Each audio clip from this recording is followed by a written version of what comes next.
সালাতে দোয়া কবুল হয়। সালাতে দোয়া কবুলের 3 জায়গা। একটা হচ্ছে তাকবীরে তাহরিমার পরে আমরা সানা পড়ি না, আমরা তো একটা পড়ি। আল্লাহর হাবিব সুন্নাহ এবং নফল নামাজে আরো পড়তেন সানা, ওই দোয়া কবুল হয়। 2 নম্বর জায়গা সালাতে সেজদায় পড়ে দোয়া করলে কবুল হয়। আকরাবু মা ইয়াকুনুল আবদু মির রাব্বিহি ওয়া হুয়া সাজিদ ফাকসিরু ফিহি দুআ। বান্দা যখন সেজদায় লুটিয়ে পড়ে, বান্দা আল্লাহর সবচেয়ে কাছে চলে যায়। কিন্তু বিশ্বনবী বলে, সেজদাটা তোমার রবের কুদরতি পায়ের উপরে পড়েছে। সেজদায় পড়ে দোয়া করেন। সালাম ফিরানোর আগে বিশ্বনবী দোয়া করতেন, লা ইউসাল্লিমান্না আহাদুকুম হাত্তা ইয়াতাআওয়াযা মিন আরবা'a।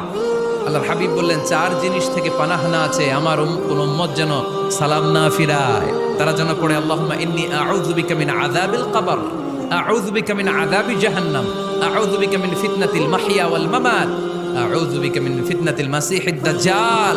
আল্লাহ কবরের আযাব থেকে বাঁচাও, আল্লাহ জাহান্নামের আগুন থেকে বাঁচাও, আল্লাহ